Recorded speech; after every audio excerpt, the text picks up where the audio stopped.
Хайрлы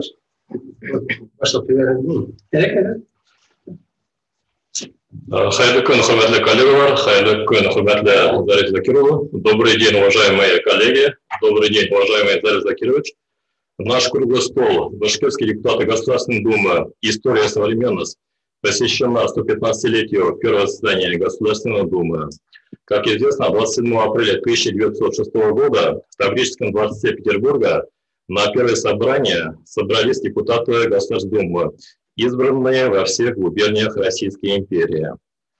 Общее количество избранных депутатов Думы в разное время составляло от 478 до 525 человек. Всего до революции 1917 года проработало 4 Думы. В первый состав Госдумы от Уфимской губернии были избраны 10 депутатов. Половина из них представляли башкирское население. А в современной России история Государственной Думы берет отчет с страниц января 1994 года. И наше сегодняшнее мероприятие пророчено именно этой знаменательной дате.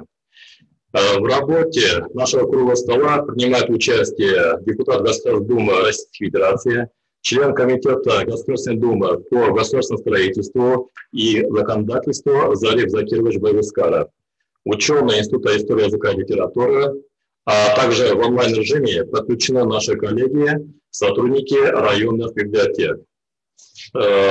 Уважаемые коллеги, предлагается следующий регламент работы. Докладчикам для выступления от 10 до 15 минут, а после выступления Зарифа Закировича будут вопросы.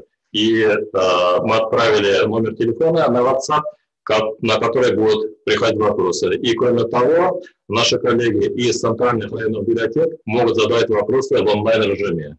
В настоящее время подключено около 60 районных библиотек нашей республики. И наш спикер постепенно будет отвечать на них. И наш сегодняшний круглый стол условно можно разделить на 2 этапа. Это первая научная часть, в которой 2 доклада будут посвящены истории Государственной Думы и деятельности наших местных депутатов. А во второй части Зариф Закирович расскажет о современном состоянии дел Государственной Думы и деятельность наших народных избранников. И позвольте приступить к официальной части. Слово для приветствия предоставляется директору Национальной библиотеки имени Ахмед Заки Валиди Республики Башкортостан Юлдаш Зинуровичу Ураксину. Hürmetli Zarif Zakirova, hürmetli tümelek yeterli katnaşıcılar, добрый день, уважаемый Зариф Закирович, уважаемые участники круглого стола. Я хочу поприветствовать вас стоя в нашей сокровищнице национальной литературы, Национальной библиотеки имени Ахмед Заки Валиди. Национальная библиотека имени Ахмед Заки Валиди Республики Башкортостан недавно отпраздновала свое 185-летие, и здесь сосредоточена мудрость и знания многих тысяч людей в книжных томах и фолиантах.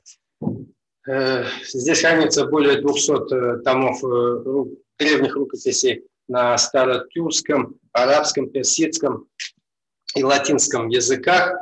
И в настоящее время Фонд национальной библиотеки содержит около 3 миллионов 300 тысяч единиц хранения, и среди них особую ценность представляет полумиллионное уникальное издание, уникальное собрание национальных документов, изданных на территории Башкортостана. И также среди них, среди этих полумиллионов, особую ценность представляют книги и газеты, связанные с историей работы Государственной Думы и деятельностью депутатов, наших земляков, избранных от Уфимской и Оренбургской губерний. Как было сказано, в первую Государственную Думу было избрано 10 депутатов, из них половина представляла интересы башкир. В общей сложности за первые 3 созыва депутатами стали 10 наших сородичей. Сегодня наши сотрудники организовали здесь выставку книг, в которых отражена история Государственной Думы дореволюционного периода и деятельность наших депутатов. Бесценное наследие, которое хранится в Национальной библиотеке Республики, всегда будет востребовано последующими поколениями для сохранения и быстрого доступа к этим источникам. Библиотека систематически и плотно работает в рамках развития цифровизации, что позволяет знакомиться с материалами, в том числе и удаленно, через сайт Национальной библиотеки и через сайт Национальной электронной библиотеки. Тема круглого стола очень интересна и актуальна, особенно в контексте рассмотрения деятельности депутатского корпуса с точки зрения интересных процессов. И я хочу пожелать плодотворной дискуссии и успехов всем участникам круглого стола. Спасибо, Юлдаш Зинович. Сейчас приступим к основной научной части нашего круглого стола. И слово для выступления предоставляется Гульназ Булатовне Азаматовой, доктору исторических наук, ведущему научному сотруднику Института истории, языка и литературы Уфимского научного исследовательского центра Российской академии наук. Тема доклада «Российский парламентаризм и общественное управление в Южноуральском регионе в 1906-1917 годах». Спасибо.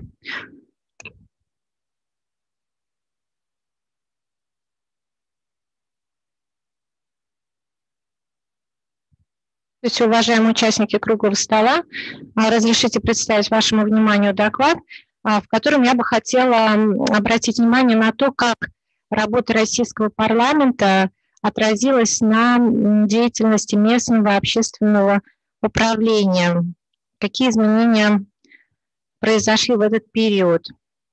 В научной литературе освещены вопросы либерального законотворчества в Думе, общественно-политический состав и облик депутатов, в том числе отдельных губерний. Вместе с тем, история российского парламентаризма дает массу интересного материала о состоянии российского общества в последний период правления Романовых, о его потенциале в решении насущных жизненных проблем населения.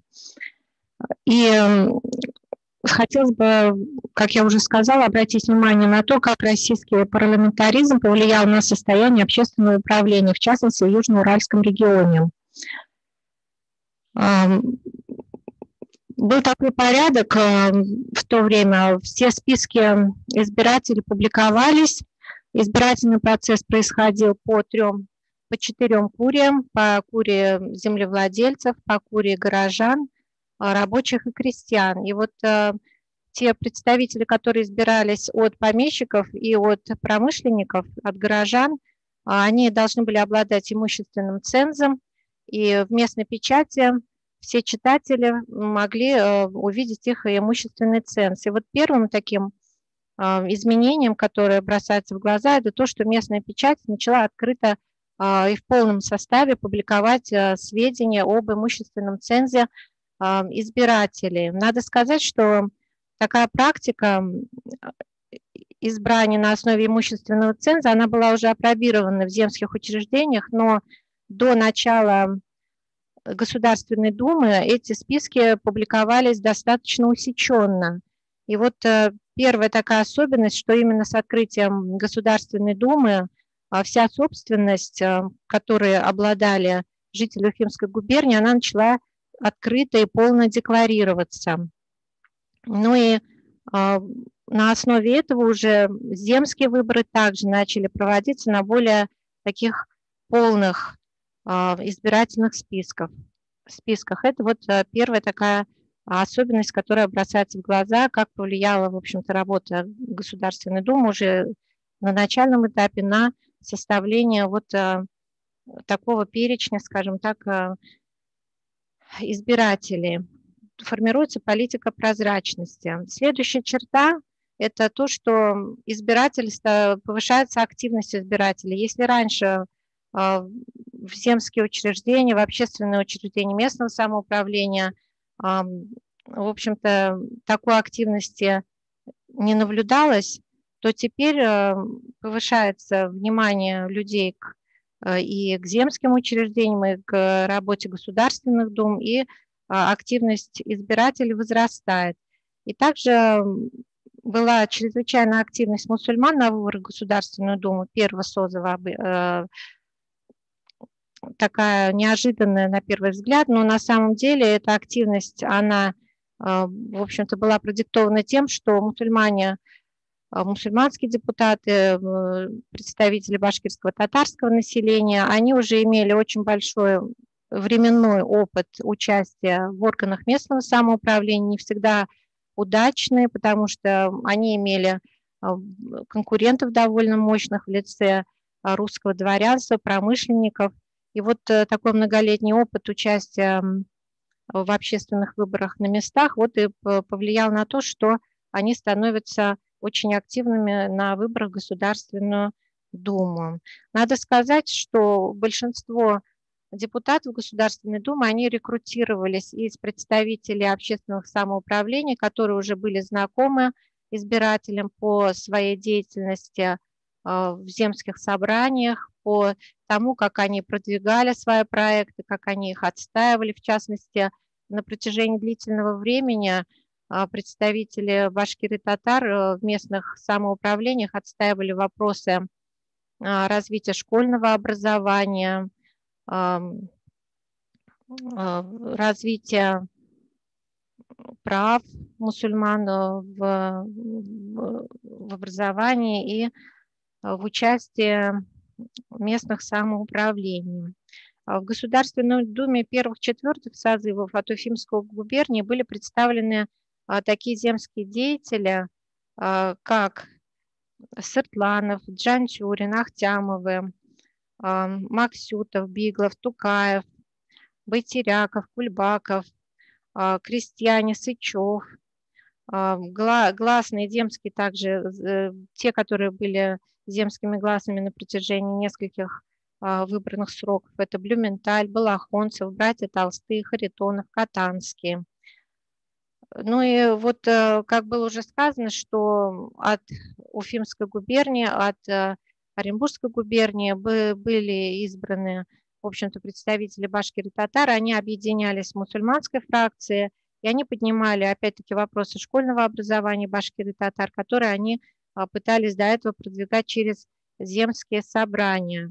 Их опыт и статус был использован при земских управах, когда вырабатывалась политика школьного образования среди башкир и татар. Надо сказать, что с помощью при помощи участия думских депутатов была выработана концепция школьного образования при Уфимской губернской земской управе, когда на совещании в 1911 году с их участием говорилось о необходимости распространения всеобщего образования среди башкир и татар. Ну, таким образом, связь между деятельностью депутатов городской думы и деятельностью общественных учреждений самоуправления, она была постоянной. Надо сказать, что в плане практического воплощения проекта мусульманской фракции и проекты земских управ, они отличались друг от друга, но тем не менее активность башкир и татар в земских собраниях, сотрудничество в земских управах по вопросам школьного и внешкольного образования в Уфимской и Оренбургской губерниях давали ту основу, на которой развивалось школьное образование среди мусульманского населения в период парламентской монархии. Не будет лишним сказать, что открытие российского парламента повысило интерес к открытию земских учреждений в Оренбургской губернии, интерес к деятельности местных самоуправлений как представительных учреждений местного населения во всех губерниях и уездах с мусульманским населением.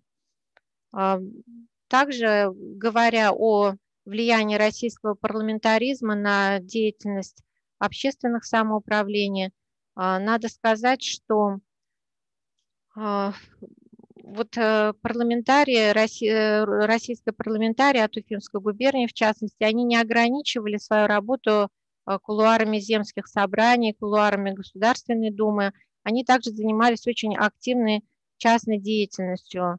Например, они были очень активными благотворителями, активными инициаторами издания печатных изданий, ряда печатных изданий, в частности, депутат Государственной Думы Мухаммед Сабир Хасанов, он выступил редактором журнала Оренбургского муфтията, который назывался «Маглюмат», и в качестве редактора он очень активно освещал работу Государственной Думы, и также работа Государственной Думы освещалась в «Земской газете», и примечательно то, что вот эти издания, они были государственными, в общем-то, изданиями, но тем не менее они занимали такие либеральные позиции, очень активно поднимали такие острые вопросы. Ну и такой контент этих изданий привел к тому, что местная администрация закрыла эти издания. Вообще надо сказать, что с одной стороны активность общественная наблюдалась, с другой стороны со стороны губернских властей усиливается контроль над общественными учреждениями того времени, усиливается их стремление отрегулировать состав гласных на местах. И вот такое противоречие, оно приводило к тому, что вся активность, она, в общем-то, выходила, что ли, скажем так, через определенные такие частные инициативы, как уже было сказано, благотворительность, издательская деятельность. И администрация, в общем-то, регулировала более, так скажем, сильно в период парламентской монархии состав земских собраний, нежели это она делала раньше, особенно со стороны мусульманского населения. В частности, в 1912 году выбранные мусульманские гласные по Белебеевскому уезду, там было выбрано, в общем-то, максимальное число гласных, возможно, максимальное число из мусульманского населения. Большинство из них, в общем-то, под разными предлогами не были допущены к работе в земских собраниях. Вот таким образом, с одной стороны, общественная активность на местах росла, с другой стороны, администрация регулировала эту общественную активность. Безусловно, существование Думы влияло на повышение уровня свободы общества в таких областях, как контент местной печати, как уже было сказано, и обратная связь. Но после того, как были закрыты такие уже упомянутые издания, как «Земская газета» и журнал «Маглюмат», те вопросы, которые были связаны с активностью мусульманских депутатов, вопросы народного образования, в частности, особенно сильно занимали общество, они поднимались уже на страницах либеральной прессы, которая также, в общем-то, достаточно большое внимание уделяла деятельности самих депутатов, раздаются неоднократно критика деятельности депутатов, и, в общем-то, даже отдельные депутаты критиковались за свои, так скажем, угодные правительству действия, в частности, когда по Самарской губернии один из мусульманских депутатов проголосовал против того проекта, который поддерживала мусульманская фракция. Ну и также в местной печати раздавались голоса критики за то, что депутаты слабо выходят на связь с основной массой населения, и, в общем-то, простые люди, скажем так, ничего не знают об их деятельности. То есть налицо был интерес населения к возможностям, тем возможностям, которые предоставляет российский парламент, и стремление, в общем-то, как-то реализовать давно назревшие проблемы. Основные надежды связывались с решением назревших национально-культурных вопросов. Это судьба религиозной системы образования, светского образования, реформирование муфтията. Несмотря на то, что либеральная оппозиция в третьих и четвертых думах предпочла нивелировать постановку национального вопроса, структурирование проекта в области образования, реформы религиозного управления на местах, все эти инициативы очень активно обсуждались на местах, Все это двигало региональное сообщество по направлению к новому уровню национально-культурного развития, расширяя социальную основу национально-культурного движения. Ну вот в общих чертах то, как российский парламентаризм повлиял на общественное управление. То есть в качестве вывода можно сказать, что общественная активность возрастает, появляются такие инициативные проекты на местах, часть из которых получила реализацию, в частности, в области образования.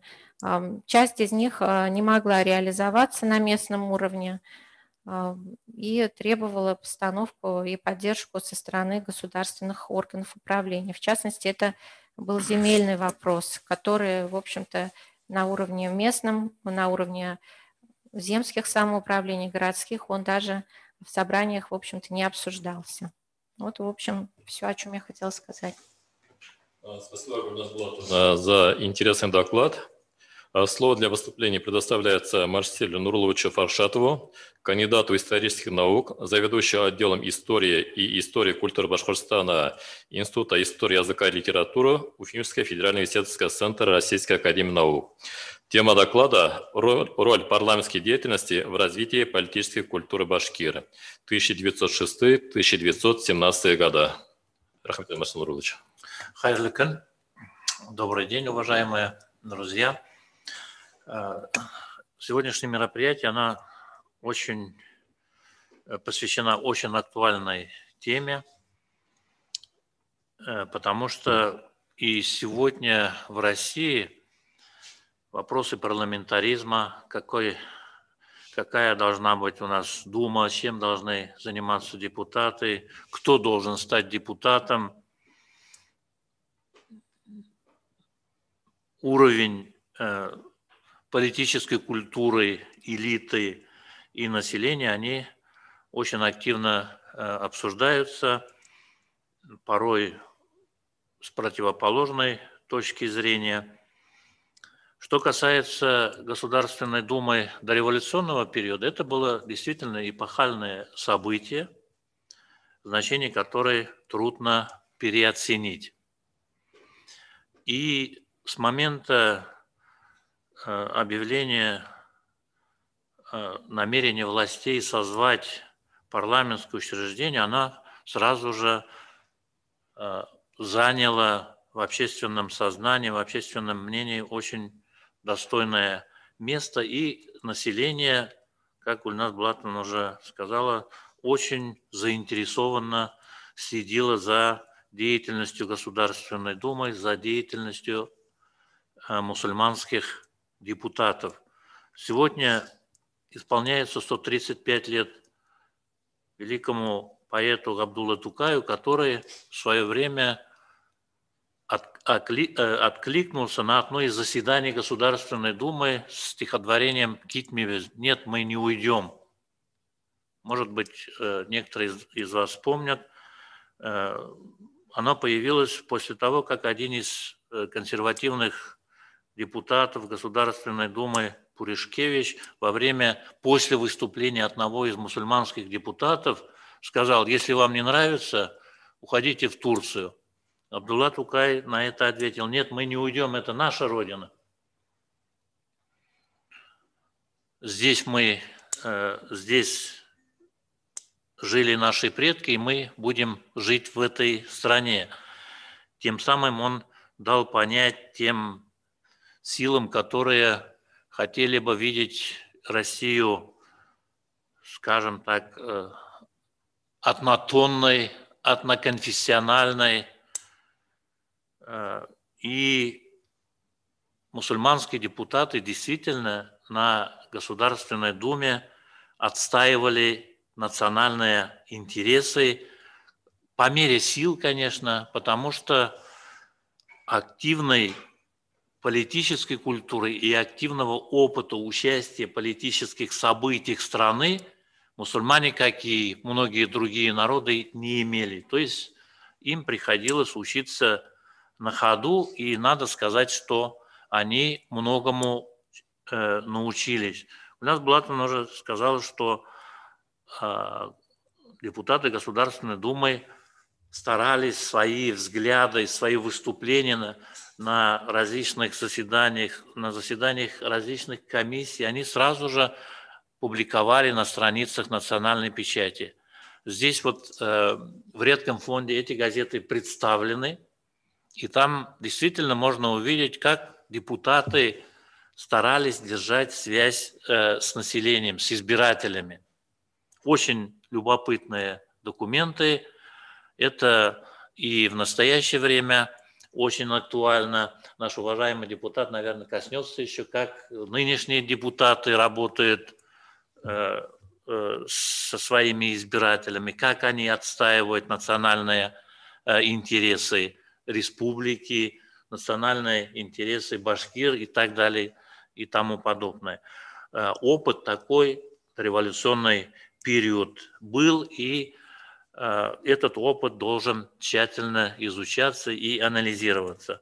Было время, 90-е годы, деятельность депутатов, деятельность всей Государственной Думы очень активно изучалась. По крайней мере, по мусульманским депутатам, по деятельности мусульманской фракции защищены 2 докторские диссертации. Изданы в сборнике документов, вот одна из них, многие, наверное, знаете, это мусульманские депутаты Государственной Думы России. Эта книга была подготовлена в нашем отделе в свое время, получила очень большой резонанс, потому что эта книга сделала доступны многие неизвестные страницы башкирской истории, истории Башкирского края, истории мусульман всей России. И до сих пор она очень активно изучается, потому что дойти до стенографических записок, которые огромные, и их множество томов, вот некоторые из них здесь представлены на выставке, это очень долгий труд, это как справочное издание получилось. И уже тогда усилилось внимание к биографии депутатов, в том числе депутатов из Башкир, и выявились очень любопытные цифры и картины. Действительно, в Государственную Думу, чтобы попасть, надо было пройти определенные процедуры, в том числе вот имущественный ценз, он был достаточно высоким, плюс еще существовал образовательный ценз, плюс депутаты должны были уметь говорить на русском языке, читать, писать, чтобы, наверное, не повторилась такая ситуация. Помните, наверное, когда у нас в современной России, когда одного из депутатов пытались предъявить ему обвинение, он сказал: я не понимаю по-русски. Помните, наверное. Был депутат, сенатор из Карачаево-Черкесска. И поэтому депутатами стали наиболее образованные, наиболее состоятельные, может быть, не наиболее, но состоятельные жителей Уфимской, Оренбургской и других губерний. Среди них много было представителей мусульманского духовенства, были промышленники, были учителя, мы бы их назвали сейчас представителями интеллигенции, но, как уже было сказано, они представляли крестьян, потому что в то время все мусульмане или все население Российской империи должны были принадлежать какой-либо категории населения. И большинство из них были написаны к тому сословию, из которого они вышли, это были в основном крестьяне. И вот эти депутаты, попав в Петербург, они, конечно же, попали в совершенно иную систему, иную атмосферу. Некоторые, естественно, растерялись, потому что там приходили солидные министры, генералы, председателей правительства в орденах, медалях и так далее. И привычное для россиян чинопочитание, уважение к власти, сакральность даже власти, они иногда не могли даже взять слово и выступить достойно по самым актуальным вопросам. Тем не менее, парламентскую трибуну наши депутаты использовали очень активно, как я уже говорил, это все отражалось на печати, и население более или менее было информировано о деятельности наших депутатов. К чести наших депутатов, они сумели сразу же организовать мусульманскую фракцию, что давало им определенный вес и возможности. Они обратились к представителям интеллигенции, к населению, чтобы материально поддержали фракцию, в том числе призвали в качестве помощников наиболее подготовленных людей из мусульман. Среди них оказался и наш знаменитый земляк Заки Валиди Тоган, который начал свое восхождение на политический Олимп именно в качестве консультанта, можно сказать, мусульманской фракции. И это ему впоследствии открыло большие возможности будущей активной политической деятельности, потому что именно тогда у него завязались очень хорошие, тесные, можно сказать, даже дружественные контакты с другими представителями мусульман других регионов. Об этих событиях Заки Валиди очень красочно, эмоционально пишет в своих воспоминаниях, и с ними можно ознакомиться.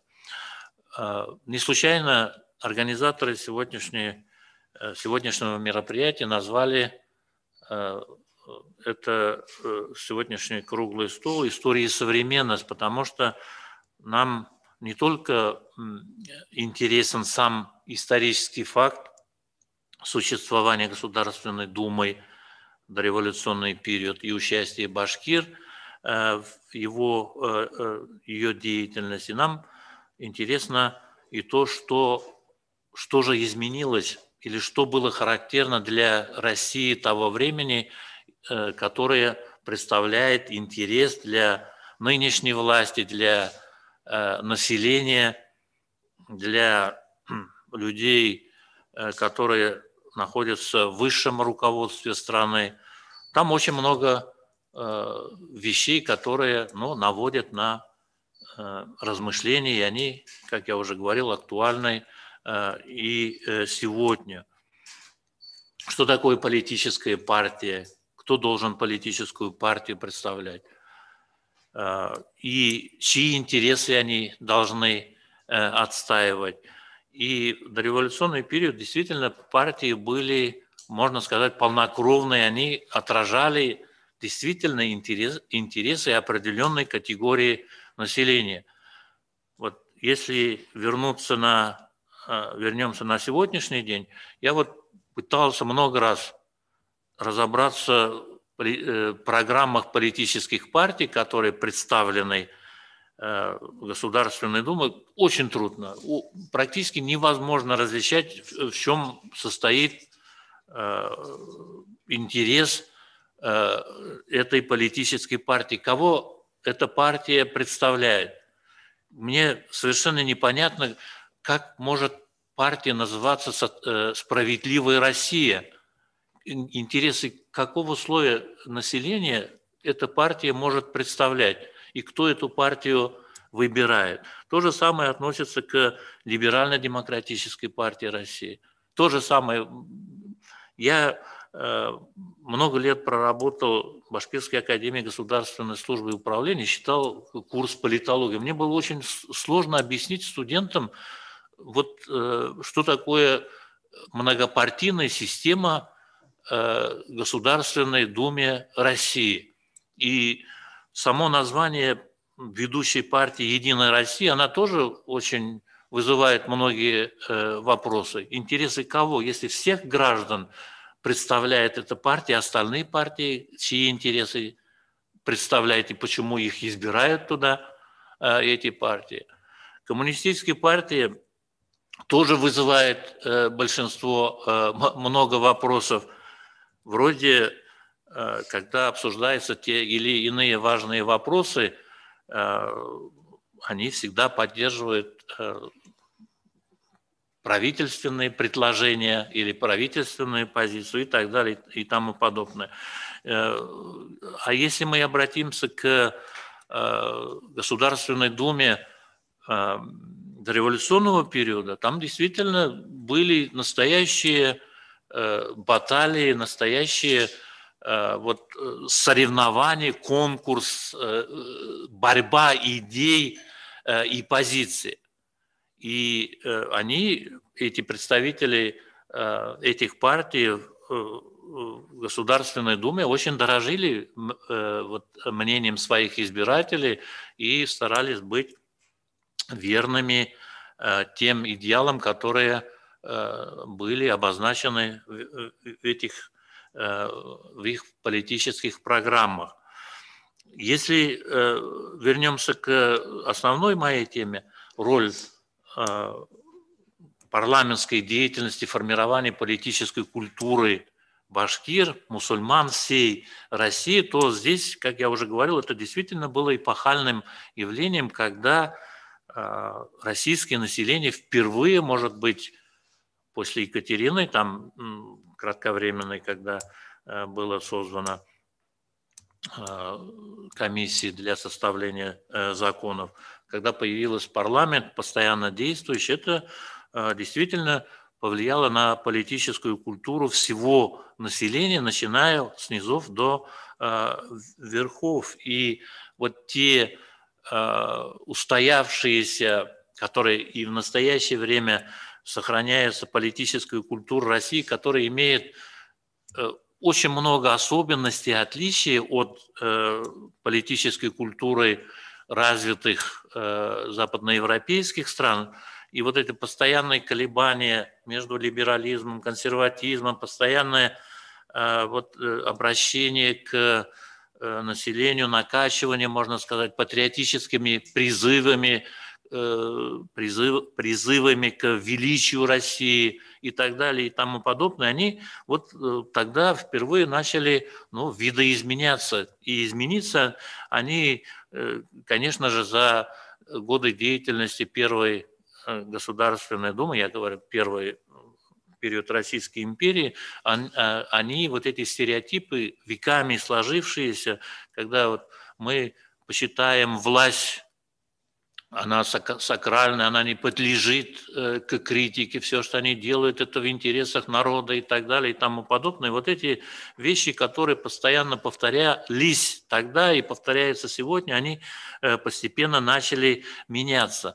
И мы сегодня отмечаем всего лишь 115-летие деятельности парламента. В историческом плане это очень небольшой срок, но с другой стороны, это уже достаточно большой срок для усвоения некоторых вещей, которые, наверное, очень важны и для современной России.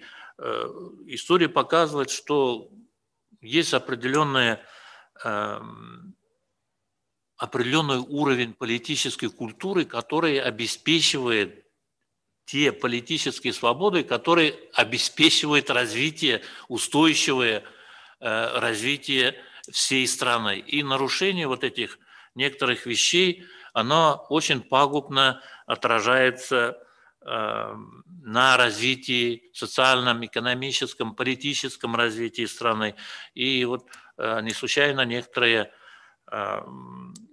исследователи в отношении нынешней Государственной Думы, политической системой нынешней России применяют термин «имитационный парламент», «имитационная демократия» и так далее, и так далее. Вроде они есть, но они не всегда оправдывают ожидания населения, не всегда отвечают должным образом вызовам времени. И поэтому нам нужно изучать и извлекать уроки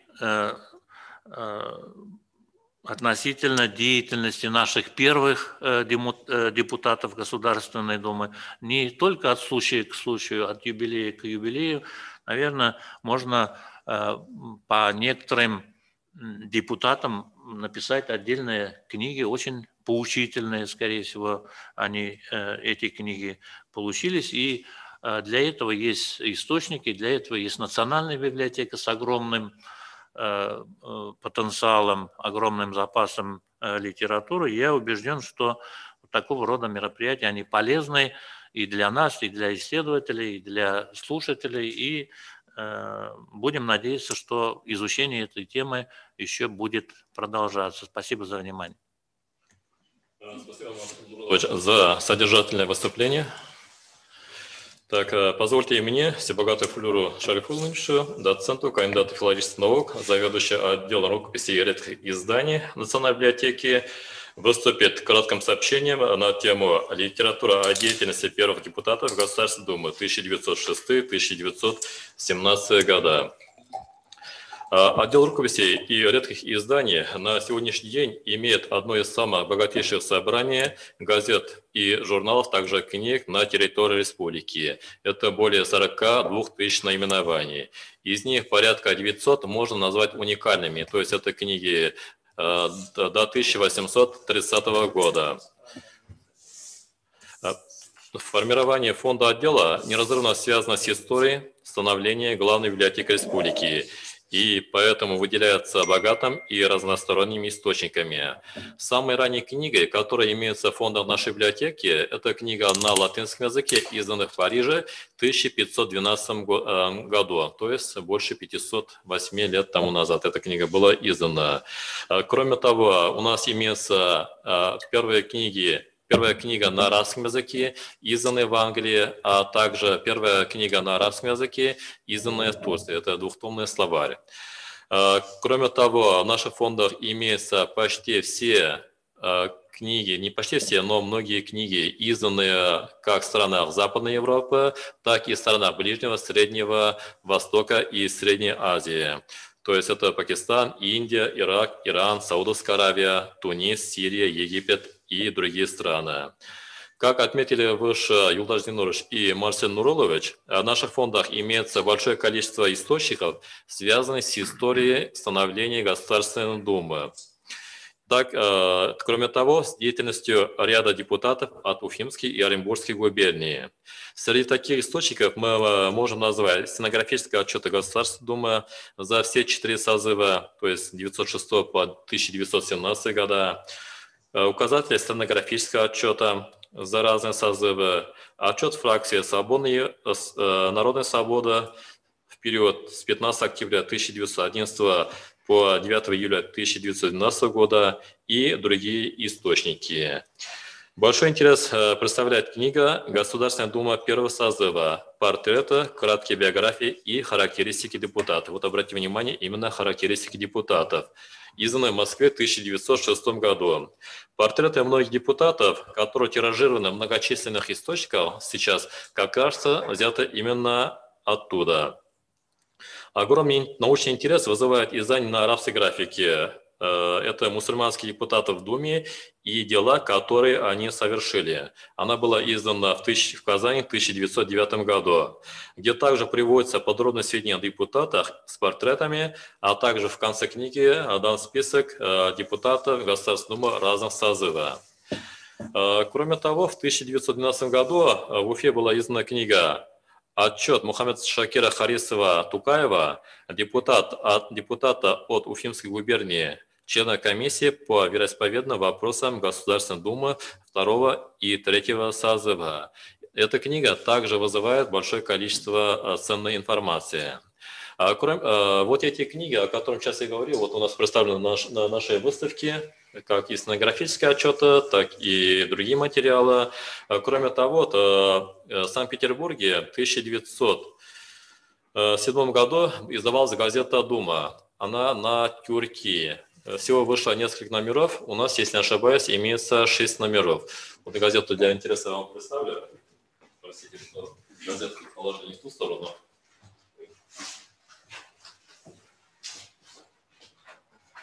Вот в такой форме Дума издавалась эта газета.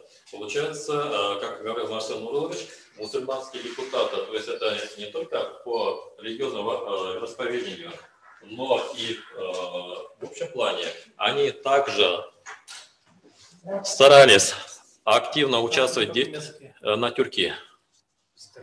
На старой тюрке, да. Потому что тогда тюрки был общим литературным языком для всех тюркоязычных народов. То есть выполнял почти ту же функцию, скорее всего, как и английский, наверное, условно говоря. То есть надлитературный язык.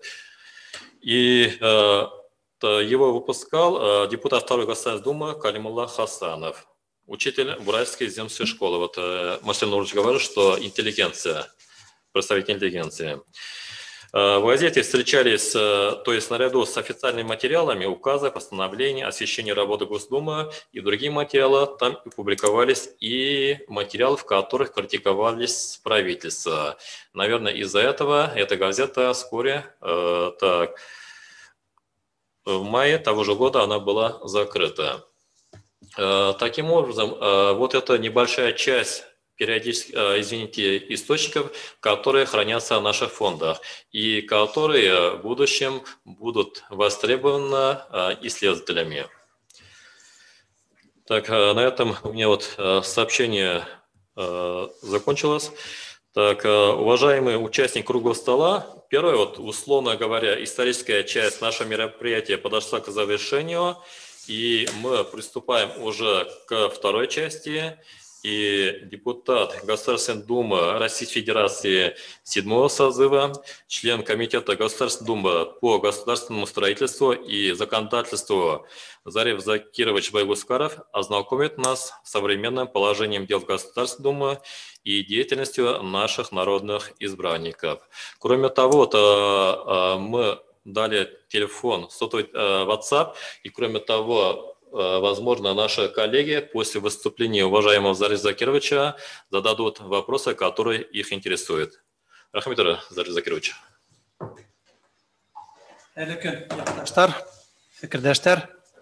Добрый день, уважаемые земляки, коллеги.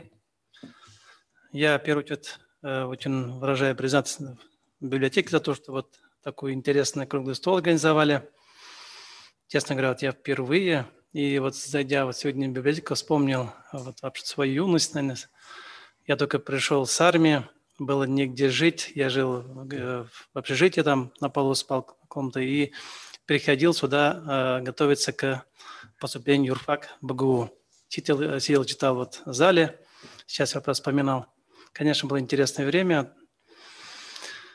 А так, если говорить по сегодняшней теме, вот сегодня уже было сказано, для меня тоже было интересно, несколько вот Гульназ Булатовна говорила, что в тот период, еще когда только впервые был созыв Госдумы, были претензии избирателей к своим депутатам, то, что они недостаточно общаются со своими избирателями, что лоббируют интересы правительства. То есть я думаю, что такие вопросы и сейчас они есть, они всегда были, наверное, и будут.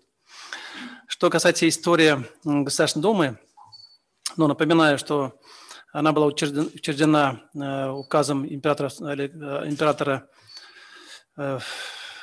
Николая II 6 августа 1905 года. Это был орган законосовещательный, он был назывался, но впоследствии была внесена измена, то есть она была сделана уже законодательным органом. Впервые выборы в феврале-марте 1906 года они прошли. Были избраны 524 депутата. Напоминаю, сейчас у нас 450 депутатов в Российской Федерации. И первое заседание Госдумы было 27 апреля 1906 года. Ну, как было сегодня уже сказано, всего было 22 депутата-мусульманина. Но, конечно, в настоящее время их больше намного, я думаю, раза в 2 больше, чем тогда было. И что интересно, я посмотрел всех вот депутатов из Башкортостана. Вот они все, конечно, люди, так скажем, властимущие или люди не бедные, так если мягко сказать. Это золотопромышленники, возьмем то же самое Рамиева из поселка Зерган, это известные золотопромышленники. Или возьмем даже вот у нас Сартлановых, Это были крупные землевладельцы. Кстати, там был отец Шайхадар, его сын Галиаскар. Они были все депутатами. Либо возьмем там то же самое Ахтямова из Белебейского уезда. То есть они все люди, то есть властимущие были. И ни одного простого человека я не увидел. Во всяком случае, я не знаю. Может быть, они есть. Я думаю, что историки изучают более подробно скажут. То есть о чем говорят, что у нас простой человек попасть, в принципе, в Госдуму не мог. То есть это сейчас может попасть любой. То есть, например, я сын простого колхозника, пастуха и доярки. Я вот стал депутатом благодаря народу, а тогда такой возможности ни у кого не было. Вообще вот сейчас, если говорить сегодняшнюю работу в Государственной Думе Российской Федерации, ну, как было сказано, я работаю членом комитета по государственному строительству и законодательству. Это самый основной комитет в Государственной Думе Российской Федерации. Всего 26 комитетов в Госдуме. И практически 30% всего законов проходит через наш комитет. Вы можете себе представить, сколько законов проходит через все остальные комитеты. Это дополнительная нагрузка, но я рад, что работаю именно в этом комитете, потому что я работал долгие годы в правоохранительной системе, работал судьей в федеральном городе Уфе. И, конечно, вот мой опыт практической работы, она помогает здесь вот сегодня законодательной инициативе. Потому что я выступил всего 575 раз за вот 4,5 лет работы в Госдуме. Это очень много, учитывая, что много депутатов даже ни разу не выступает. Я выступаю практически каждую коллегию, то есть каждое его пленарное заседание. И выступать бывает по 3, 4 или 5 раз. Это помогает всегда держать себя в тонусе, потому что это надо готовиться, это надо отвечать на вопросы своих коллег. И, конечно, мне это намного легче, потому что, как я уже сказал, что я работал практически в этой области. То есть это законы, в основном, которые вносят изменения в Уголовный кодекс, Уголовно-процессуальный кодекс, Гражданский кодекс, Гражданско-процессуальный кодекс, Административный кодекс, Кодекс судопроизводства и так далее. Их очень много, я не буду все перечислять. То есть основной вопрос, с которым каждый день сталкиваются наши люди. И, конечно, вот взять, если только по нашему комитету, примерно у нас чуть больше 1300 законопроектов мы за этот период рассмотрели, из них больше 500, они стали законами. Конечно, это законы принимаются не так, как, может быть, думают, там просто поступают законопроекты, передаются одному из депутатов комитета, я уже, например, его сам веду. То есть я изучаю всю его историю, изучаю мнение всех министерств, ведомств, которые имеют отношение к этому виду деятельности, и потом уже предлагаю своим коллегам принимать его, либо не принимать, либо отклонить. То есть потом изначально мы его рассматриваем в комитете, впоследствии идет, если, например, рекомендуется к принятию, идет первое чтение, я его объясняю, рассказываю, отвечаю на вопросы своих коллег. Если же коллеги поддержали мое принятие первого чтения, вносят на второе чтение. Ко второму чтению уже вносится поправка к этому законопроекту. Ну, что интересно, на мой взгляд, я веду свои страницы ВКонтакте, в Facebook и Instagram. И эти законопроекты, которые касаются каждого человека, я о них даю всегда информацию, что есть такой-то закон, который то-то, то-то изменит. То есть это касается каждого человека. И прошу, если у кого-то есть свои предложения, поправки, предложения к этому законопроекту, прошу их мне направить, потому что если они, на самом деле, необходимы, я внесу их в виде поправок к этому закону. Причем к законам, не только которых я веду, я могу внести поправки к любому закону, который рассматривается в Госдуме. Что интересно, люди направляют свои предложения, потом они в виде поправок, я их вношу при принятии закона. То есть таким образом люди имеют возможность принимать участие непосредственно при принятии законов. Я думаю, это интересно, и люди вот при встречах говорят, что, в общем-то, где интересно, такого никогда мы не видели. Вот мы таким вопросом поправки вам предложили, потом вы их внесли, и они, впоследствии, были приняты. Поэтому таким образом идет работа над законопроектами. Потом идет после второго чтения, то есть в втором чтении я, например, рассказываю, какие поступили поправки, и сам же предлагаю, их нужно принимать или не нужно принимать, и почему их нужно принимать, что это даст людям, что это даст нашему государству. Либо она ничего не даст, я предлагаю их отклонить. задают также вопросы, я их отвечаю, почему нужно, обосновываю. После этого идет голосование за поправки отдельно, по законам отдельно. Если же закон поддерживается, то есть потом ставится на третье чтение, потом опять в третье чтение выхожу, рассказываю, отвечаю на вопросы, и потом уже это конечное чтение. После этого мы их направляем в Совет Федерации. Совет Федерации, в принципе, по существу закон уже не рассматривает, они просто либо, то есть одобряют наш принятый нами закон. Потом идет на подпись президенту. Если президент страны подписывает его, соответственно, закон вступает в силу. То есть вот кратко, как законы принимаются, как они работают. В принципе, я сам лично внес, или с моим участием, 3-4 законопроекта. Они, 80% у них стали практически законами. Конечно, здесь это не самый большой, то есть, наверное, показатель. Можно делать их больше, но я всегда исхожу из того, что я буду только делать те законы, которые необходимы людям, то есть нужны людям и которые реальны.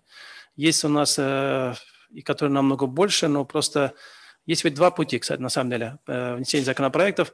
Можно просто написать и внести его, то есть зная, что ты прекрасно будешь понимать, что его не поддержат, потому что это просто пиар-ход, но просто можно внести.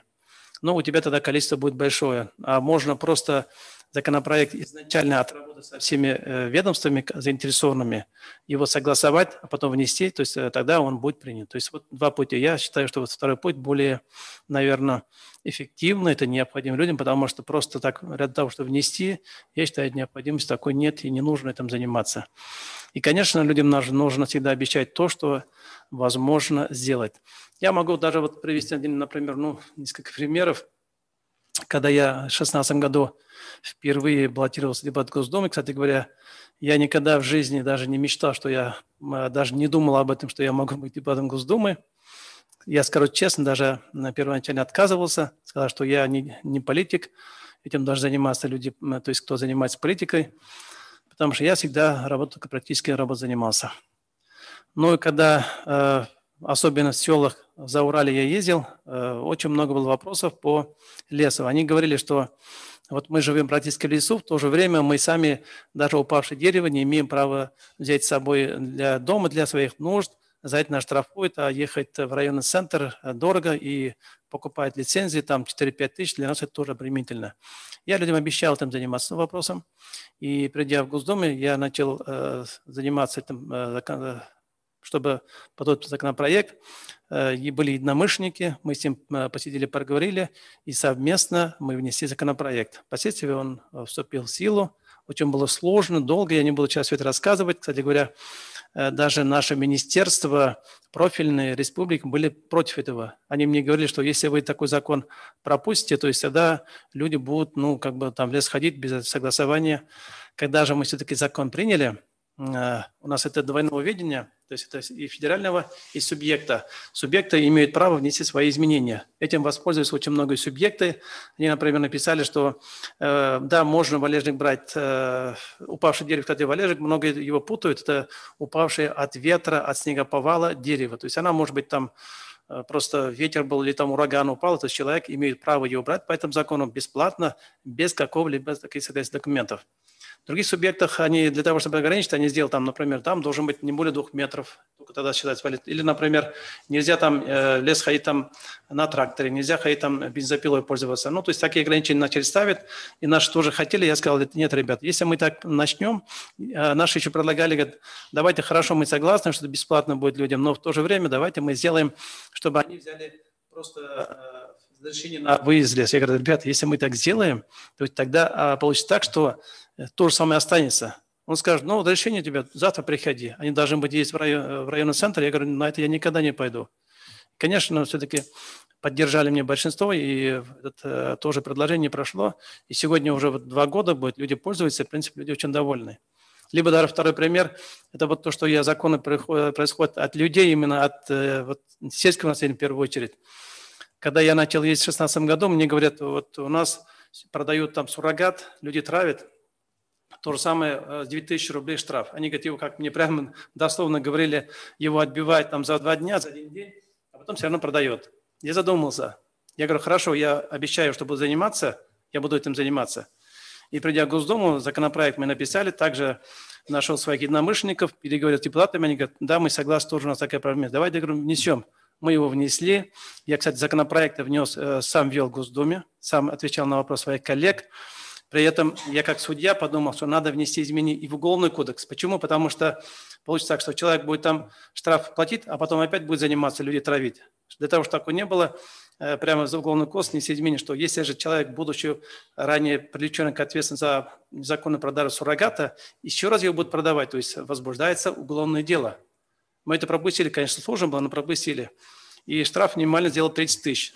Поэтому такие законы они прошли, и сегодня эффективная работа, конечно, намного стало меньше. Поэтому вот такие вот интересные вот случаи, их так на самом деле очень огромное количество, это именно исходит от простых людей, потому что я очень много езжу по своему округу. Вот то, что сегодня говорила Гульназ Булатовна, что там потеряли связь с народом, с населением, с ребятами, наверное, не касается, потому что хотя мы должны раз в неделю в месяц должны встречаться со своими избирателями, но я намного чаще, потому что у меня семья здесь в Уфе, я практически каждый выходной прилетаю и уезжаю себе в округ. Потому что это самый сложный округ, это Салаватская, это весь юг Республики Башкортостан, все в Заурале. И, конечно, приходится ездить, решать вопросы, в том числе некоторые вопросы и в Москве. Этим занимался, я буду заниматься. В принципе, каких-то претензий никогда я не слышал. Конечно, не все удается сделать, я скажу честно, но многие вопросы через федеральные программы, целевые программы удается решить и конкретно оказывать помощь людям. Поэтому вот сегодняшняя тема, сегодняшний вопрос, как депутаты от Башкортостана работают в Госдуме, я вам кратко вот рассказал. Я думаю, если какие-то будут вопросы, я готов на них ответить. Так, уважаемые коллеги, есть вопросы нашему депутату?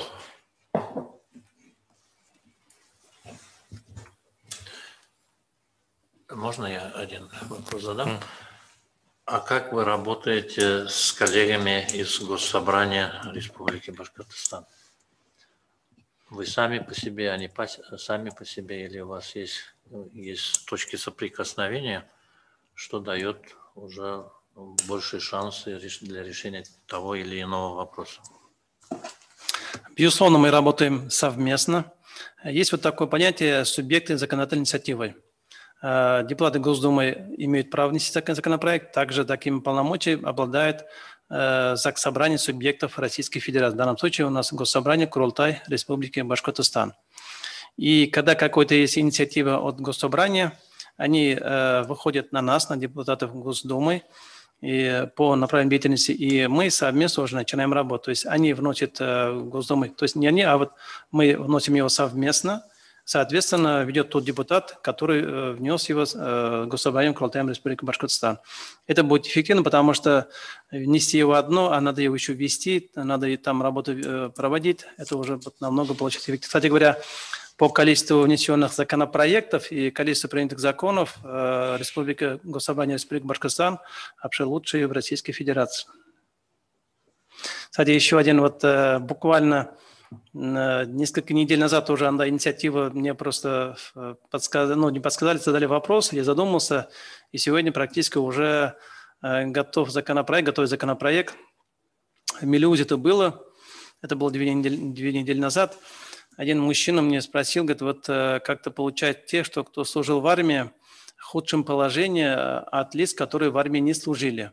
То есть вот по закону, принятому внесенным изменением по пенсионному обеспечению в январе 2019 года, если не ошибаюсь, есть такое понятие, то есть люди имеют право уйти на пенсию раньше срока, при достижении 60 лет, и при стаже, по-моему, 30, сколько там у нас это? Нет, 40 лет, по-моему, да? 42 года, да. 42 года. И при этом, то есть, оказывается, служба в рядах советской армии не входит в стаж работы для учета. Почему, оказывается, такая причина банальная? Потому что в стаж входит только тот период, когда платили соцстрах, то есть как бы оплачивал пенсионный фонд.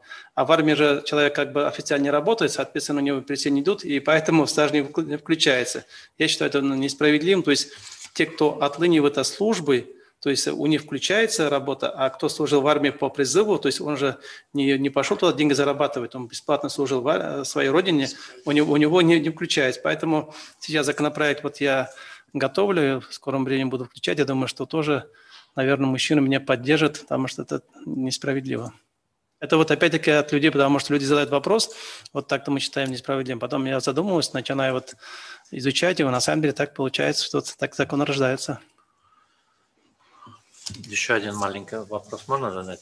Вот до революции интеллигенция придерживалась такой теории практика малых дел. Вот то, что вы рассказали, это похоже на эту тактику, эффективную. Действительно, это решает вопросы нужные, актуальные для многих, скажем так, простых людей. Но есть вопросы, которые опосредованно касаются всех граждан России. Вот когда такие фундаментальные вопросы поднимаются, например, изменение возраста выхода на пенсию и так далее, и тому подобное. Вот наши депутаты, опять-таки мы сегодня говорим о депутатах из Башкирии, какую-либо позицию они выражают, или это вы остаетесь, присоединяетесь к мнению большинства? Знаете, здесь мнение большинства присоединения такого механического нет. Просто мы исходим из того, вот это чем продиктовано, в чем это обусловлена необходимость такая. Да, если говорить про то, что про этот закон, это было необходимо сделать. Да, это, конечно, мера непопулярная. Мы прекрасно понимаем, что так продолжаться дальше не могло. Либо надо было решать его, либо надо было просто, либо надо решать кардинально этот вопрос, либо надо оставить так, как есть. То есть минимальные пенсии, которые повышаться просто не в состоянии, потому что из-за того, что бюджет не позволяет. Но надо, вот многие ведь говорят, не совсем, наверное, сведущие, говорят, что пенсионный фонд у нас большой, то есть там денег много. На самом деле пенсионный фонд, если мне сейчас память изменяет, примерно около 8 триллионов рублей в год уходит на выплату пенсии. И в то же время из них около половины идет из бюджета Российской Федерации. То есть сами деньги пенсионного фонда не хватает выплачивать пенсии нашим пенсионерам. И, конечно, мы же прекрасно даже понимаем, что вот даже в Башкортостане у нас сколько трудоспособного населения? Ну, сколько там? Ну, у нас 4 миллиона 70 тысяч, да, возьмем. Примерно, наверное, сколько там? 2,5 миллиона трудоспособного населения, примерно, я могу ошибиться. Из них 1 300 000, 1 200 000 с чем-то – это пенсионеры. То есть, получается, у нас пенсионеров будет больше, чем людей работающих. Но вы сами прекрасно понимаете, что это будет бюджет, это не потянет просто-напросто того количества пенсионеров, которые, то есть, но они ведь еще надо иметь в виду, что они должны получать пенсию достойную, не просто там, да, можно было оставить так, чтобы они получали там по 6-7 тысяч пенсии, но это же разве будет? Либо надо, чтобы человек получал, и обращаю внимание, что мы именно поэтому написали в поправке Конституции Российской Федерации, что пенсии даже индексируются ежегодно.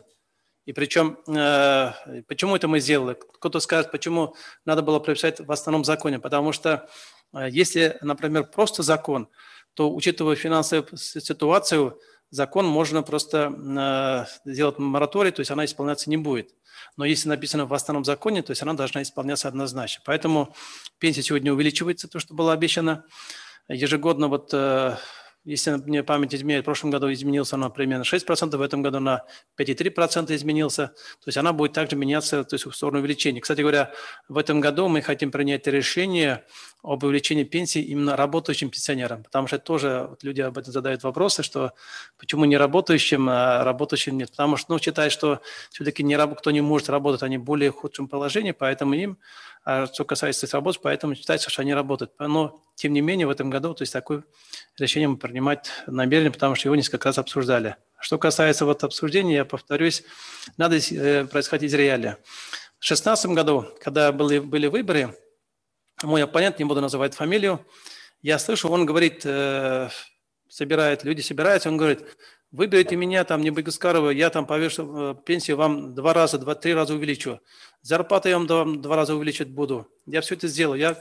ему как-то потом говорят: слушай, а почему вы так людям говорите? Вы же это приказ понимаете, вы же человек не глупый, у вас есть образование соответствующее. Вы же понимаете, что это нереально, что это невозможно сделать. Он говорит: ну, людям же это нравится. Я буду об этом говорить, потому что людям это надо понравиться. Я говорю: хорошо, вот тебя изберут, говорю. А потом что впоследствии ты будешь делать? Как будешь им в глаза смотреть этим людям? А что они потом на меня уже отозвать уже не смогут? Я считаю, это нельзя вот так делать с людьми.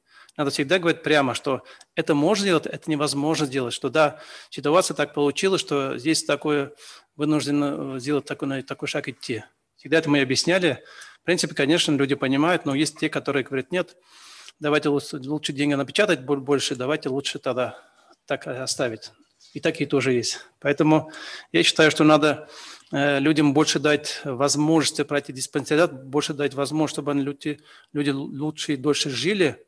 Кстати говоря, вот особенно это актуально в сельской местности. Сейчас делаются мобильные такие пункты диспансеризации, потому что людей надо выявлять, особенно в сельской местности, их болезни, и, конечно, их лечить, и чтобы они жили. Конечно, там не только его лечить, но много чего там надо, и чтобы здоровый образ жизни был, чтобы все условия для жизни были. Кстати, у меня отец вот умер 57 лет в селе, у него была болезнь, которых мы просто не знали. И я думаю, что если бы он прошел бы диспансеризацию каждый год, конечно, болезнь была бы выявлена, и, конечно, он жил бы намного дольше. Я даже из этого схожу. Поэтому, кстати, мы ведь еще внесли изменения, согласно которого людям ежегодно дается 2 дня для диспансеризации, оплачиваемые для того, чтобы они могли вот пройти такое обследование. Пожалуйста. Потому что хронологический период сколько занимает до того, как вы вносите свои предложения, и это уже принимается? По законопроекту. Нужно для того, чтобы, да, это все принялось и уже вступило в дело, скажем так. Срок, он очень, конечно, не маленький. Знаете, вот я так предполагаю... Хорошо, сейчас я отвечу. Вот во время пандемии в прошлом году, когда была такая ситуация плохая, мы в марте месяце, 28 марта, если не помню, мы собрались и решили, все-таки надо людей поддержать оперативно, надо предприятие поддерживать оперативно, а законы, они очень идут долго, процедура долгая, и мы отдельным законом дали полномочия правительству Российской Федерации, чтобы оказать поддержку своим же постановлением, для того, чтобы законы не принимать. А так, если говорить, наверное, в среднем, я думаю, что это, месяца, наверное, 4, это будет 3-4, будет, если самый ускоренный даже темпом, потому что если это самый ускоренный темпом, как я говорю, а так, конечно, если у нас законы, которые там годами тянутся, мы даже когда приступили к работе, это было 5 октября 2016 года, у нас там более 1000 законов были, многие из которых лежали по 7, по 8, а то и 10 лет. То есть они там просто лежали. Поэтому мы первоначально поставили задачу, что мы будем их убирать. Ну, как убирать? То есть мы будем их рассматривать, либо отклонять, либо принимать. То есть для этого они не должны. Поэтому сегодня у нас более-менее почищено. Таких старых, наверное, осталось только 10%. Остальные все у нас новые. Кстати говоря, там еще в процедуре прописано, что когда мы принимаем закон, который затрагивает интересы субъектов, направляются запросы субъекта, то есть узнать их мнение, то есть как они считают, этот закон нужен, не нужен, это всегда учитывается. То есть мы всегда говорим, например, когда представляю законопроект своим коллегам, я говорю, что вот столько-то субъектов у нас мы запросили, столько-то законопроект поддерживает, столько-то не поддерживает. И обоснование, почему не поддерживает. У меня небольшая реплика на ваше высказывание насчет эффективной работы. Пока организовали круглый стол, я общался с 3 вашими помощниками, отчество не помню, Регина, Азат и Айгуль. Я был слегка поражен, как они отвечают. То есть пишешь по WhatsApp, через минуту уже ответ. Пишешь через ВКонтакте группа, опять же, моментально отвечают. То есть у вас хорошо поставлена эта работа и работа именно с населением. То есть это наверное, один из самых лучших показателей. На это я бы не обратил внимания, но параллельно я также звонил и, как вы сказали, не буду называть имя, то же самое, 2 дня звонил, не дозвонился. Вот это, наверное, лучший показатель вашей работы, когда есть прямой контакт, прямое моментальное общение. Это как бы в форме реплики или получается. И вот еще пришел вопрос. В последнее время искажается история нашей страны в победе над фашизмом. Ваше видение в данной ситуации? Это вот вопрос по WhatsApp. Да, я считаю, спасибо за вопрос. К сожалению, я думаю, что вы тоже слышите, ведь иногда такие есть искажения истории, особенно, то есть она в западных странах тоже, что умаляется вообще роль нашей страны в победе над фашизмом в мире. Наши деды, наши вот предки, они победили фашизм, и, конечно, это мы забывать не должны. Кстати говоря, именно поэтому ведь мы прописали и в поправке Конституции нашей основном закон, что наша вот, память, мы должны защищать память наших отцов, дедов, то есть не искажать историю. Поэтому я считаю, что у нас в этом отношении есть недоработки и с нашим будущим поколением. Их надо учить. У нас создали мы проект по моей инициативе в прошлом году. Называется «Никто не забыт». Цель проекта, чтобы не забыть наших победителей фашизма, ветеранов Великой Отечественной войны. Почему это мы создали? Потому что когда я езжу по своему округу, каком-то Телебыва, я стараюсь заезжать на кладбище, посмотреть, в каком состоянии. Во-первых, само кладбище, к сожалению, в состоянии, конечно, мягко говоря, не очень хорошее состояние. Я, конечно, всегда говорю, приглашаю главу сельского совета, приглашаю муллу, и всегда говорю, ребята, почему у вас в таком состоянии кладбище? Это же наши здесь предки, вы тоже там же будете, почему вы не убираетесь? Я им указываю время, давайте приведите порядок, соберите мужчин, и потом они меня информируют, что показывают фотографии, направляют, все сделали. Это первое. Второе, к сожалению великому, я ведь вижу могилы участников Великой Отечественной войны, они заброшены. Не везде, конечно, но таких на самом деле очень много. И мы всегда во время Дня Победы говорим спасибо нашим ветеранам участников войны, в то же время забываем их могилы заброшены. Это разве нормально? Чем 10 раз говорить там спасибо, лучше, может быть, одну их могилу благословить, оказать ему честь и уважение. Мне кажется, это наша святая обязанность. И в прошлом году, когда я вышел инициативы, меня поддержали, и мы эту работу начали. Кстати говоря, давайте возьмем такую цифру. У нас из Башкортостана ушли на фронт около 700 тысяч человек. Вернулись половина, даже чуть меньше половины. 340 тысяч вернулись. Сегодня у нас осталось, к сожалению, великому, меньше даже 1000 уже, по-моему, человек осталось. И нигде, ни в одной организации нету информации, где они, в каком селе, в каком кладбище, они в каком году похоронены. Такой информации ни одного организации нету. Но я считаю, это ненормально. Ни в военкомате нету, ни в других ведомствах, которые к этому отношение имеют. Поэтому наша цель, задача, чтобы благоустроить могилы наших участников Великой Отечественной войны, потому что, во-первых, надо, конечно, предлагать их родственникам, но бывает так, что родственников их нет, либо они далеко и не могут приехать. Здесь уже работа волонтеров. Мы в прошлом году более 800 таких могил благоустроили. Я сам лично ездил, я сам 27 могил участие принимал в благоустройстве. И сейчас с мая месяца мы опять эту работу начнем. То есть я считаю, что будет это дань уважения нашим своим предкам, которые нас защитили, которые отдали свои жизни, ради нас. Потому что они ведь не только нас, они победили фашизм во всем мире. Поэтому просьба тем, кто сейчас нас слышит, чтобы об этом не забывать. В скором времени будет соответствующее письмо, я направляю опять администрации районных городов, всем волонтерам, чтобы эту работу мы обязаны возобновить.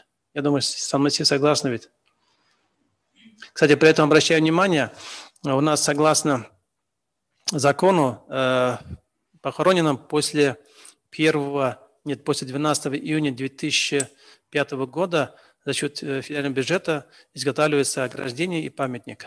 Этого тоже многие не знают. То есть это надо обращаться в военкомат, и в военкомат заключается соглашение, они изготавливают, они деньги оплачивают. Но об этом я в прошлом году еще всем вещал, и написал у себя на страницах, и написал письмо всем администрациям районных городов. Поэтому я считаю, здесь вот работу мы обязаны провести. Это наша святая обязанность. Так, уважаемые коллеги, онлайн-участники, есть ваши вопросы? Кстати, что интересно, да, вот я провожу иногда уроки мужества, когда бываю в районных городах, я просто говорю, давайте вот такую-то вот школу с старшеклассами проведем урок мужества. Я им говорю, ребята, давайте вот скажите, пожалуйста, кого из героев Советского Союза с вашего района, говорю, с вашего села, вы знаете? Не знают, к сожалению. Вот я был в селу Зелаир, ну, где-то, наверное, в ноябре месяце примерно. Я спрашиваю, кстати, был в гимназии имени Ирикова. Я говорю, герой Советского Союза. Я говорю, кого вы знаете? Они даже Ирикова фамилию назвать не смогли. Они никого не знают, хотя всего там 8 героев Советского Союза, если мне память изменяет. Я считаю, что это недоработка и директора школы, и РАНО, и преподаватели. Как это дети не знают героев своих? Как они не знают? Я этого понять, честно говоря, никак не могу. Я считаю, что в каждой школе надо людям объяснять, что вот у нас есть участник Великой Отечественной войны, живет он у нас в этом нашем селе, он работал там-то, вот он сейчас у нас похоронен, у него могила заброшена состояние. Давайте, кто желающий поедет с нами, то есть поедем вместе, мы его там просто уберемся, покрасим, почистим. Вот это было бы такое и благое дело было бы, и такой урок был бы так, чтобы дети будут знать своих героев. Этого сегодня нет, к сожалению. Еще вопрос. Перспективы развития газет и журналов городов и районов РБ, особенно на национальном языке. Тут вот такой вопрос в чате. Спасибо за вопрос. Знаете, я ведь все-таки не молодой, и, конечно, привык читать всегда газету. То есть мне нравится газета в бумажном виде, мне неудобно читать газеты и книги в электронном виде, я не могу, наверное, может быть, уже в силу возраста привык читать. Поэтому, таких ведь на самом деле много. Особенно в сельской местности люди пожилого возраста, они привыкли читать газеты, особенно там районные газеты. Я помню, как у меня мама, как папа читали газеты, они в районах, как бы, когда называется, они всегда его читали. И поэтому, когда вот сейчас, к сожалению, уменьшаются тиражи районных газет, особенно на национальных языках, это, конечно, плохо, потому что, во-первых, почему уменьшить? Потому что они около 1000 рублей стоят, это дорого для сельского населения. И, во-вторых, не везде есть интернет, для того, чтобы информацию получать из интернета. Ну и люди пожилые не могут и не умеют ими пользоваться. Поэтому я считаю, их поддерживать нужно. И я, например, считаю, что если каждый чиновник, там, не знаю, там, политик, бизнесмен будет поддерживать, будет намного легче. Вот я, для примера, со своими помощниками, мы каждый год выписываем журналы и газеты на национальных языках своего округа и просто их дарим пенсионерам, там, детским домам, детским садикам, просто людям малоимущим. Всего за 4 года почти 198 экземпляров газет, журналов на 233 тысячи рублей. Мы просто подарили людям. Я считаю, если каждый чиновник так будет просто подарить, я думаю, что тогда у них будет перспектива. Потому что при этом я выбираю, сам лично сижу, выбираю только те газеты, которые тиражи совсем упали. Например, там Федоровский там, газет, там у них плохо. Или газета Салават, город Салават, у них там плохой тираж. Вот то там помогаем. Или вот Кискёфе тоже всегда поддерживаем. Или вот Сибайский Атайсалон, не только Сибай, там Хайбулинский район, Бурзианский район, Баймакский поддерживают. Поэтому я считаю, здесь вот мы поддерживать должны, чтобы люди, в том числе пожилые, сельские местности, могли их читать. Спасибо за ключ. И вот еще один вопрос, но все-таки я прочту. Я знаю, что сегодня у вас была встреча до часу, с 11 до часу, как я понимаю, но вопрос здесь стоит. Как часто проходят ваши встречи с избирателями? Ну, очень часто. Я, честно скажу, не назову цифру. Я же говорил, что мы, конечно, если по закону смотреть, раз в квартал должны провести прием граждан. Но я провожу 4 раза в месяц прием граждан. Это первое. Второе, Я вот, семья же у меня в Уфе, я каждую неделю практически еду в свой округ. То есть по тому либо тому вопросу. Вот если предприниматели обращаются, я вот недавно был в городе Салавате, Мелиузе, пригласил туда руководителя агентства предпринимательства Республики Башкортостан, уполномоченного по правам предпринимателей Республики Башкортостан, собрали всех предпринимателей и отвечали на все их вопросы. То есть оказывали практически методическую помощь. То есть потому что они ко мне обратились. Потом в городе Салавате, когда я принимал граждан, люди пришли коллективные, то есть очень много людей пришли в пожилом возрасте с жалобой на отопление, на коммунальные услуги.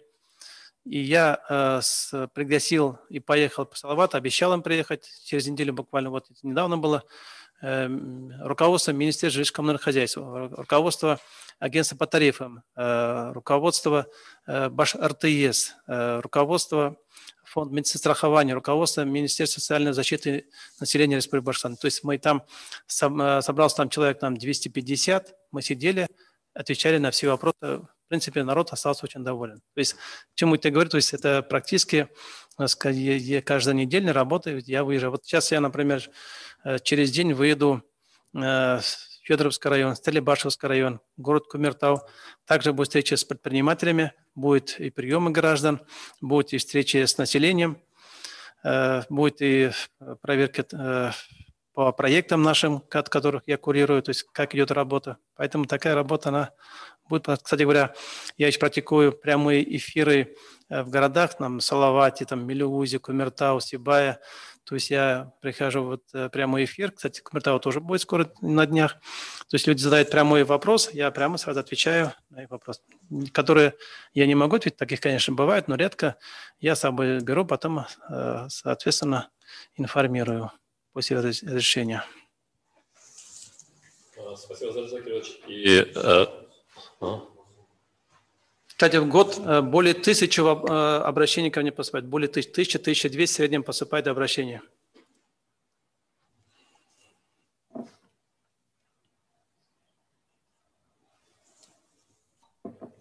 Не слышим вас.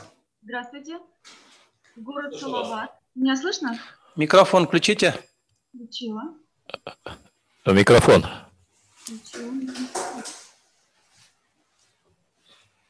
Здравствуйте, слышно меня? Не слышно? Не слышно. Вас не слышно? Не слышно? Алло, здравствуйте. Не слышно? Не слышим.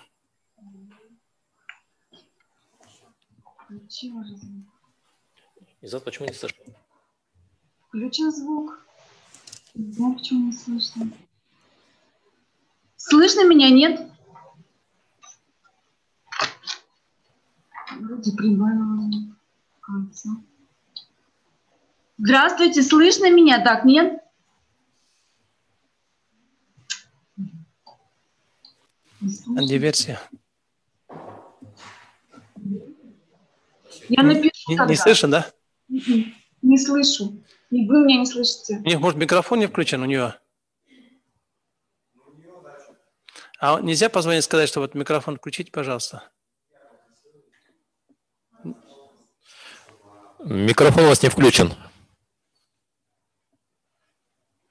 Не можете, вы тут организатор. Не могу включить. Показывайте микрофон.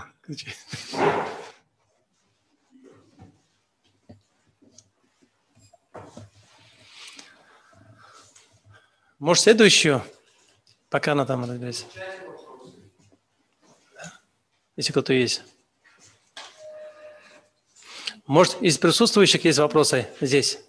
Ребята, девушки. Вот так, еще один. Вы при этом, знаете, не надо стесняться, даже если неудобные там, может быть, вопросы будут для меня. Ничего страшного, это нормально, так должно быть. Вы не должны молчать, говорить должны. Еще один вопрос. Если вам предоставят выбор, то есть, что помогает вам принять правильное решение в трудных ситуациях? Ну, не знаю, честно говоря, такой вопрос, что помогает. Ну, наверное, помогает опыт, потому что я же всю жизнь работал с людьми. Мне вот получилось так, что я после армии вот начал работать с людьми и искал людей, их находил, с ними беседовал, общался, помогал вот, то есть тем, кто не платит алименты. Я с ними всегда беседы проводил. То есть у меня не было ни выходных, ни каких-то отпусков. Я всегда старался людям помочь. Я даже потом, когда пришел судьей работать, я помню, люди приходили, женщины, мне говорят, а вот у меня муж опять перестал деньги платить, вы, пожалуйста, им займитесь. Я говорю, я уже работаю судьей, в другом месте работал. Они говорят, нет, мы хотим, чтобы вы занимались. Я считаю, что вот, наверное, опыт работы с людьми, опыт работы именно судьей, потому что я долгие годы судьей работал, она тоже мне, конечно, помогает. Я думаю, другого как-то вот особо секрета здесь нет. Спасибо за ответ. А у нас есть еще вопросы?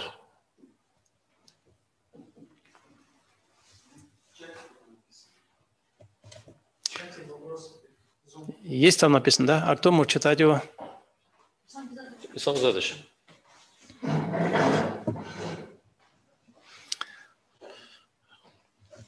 Так.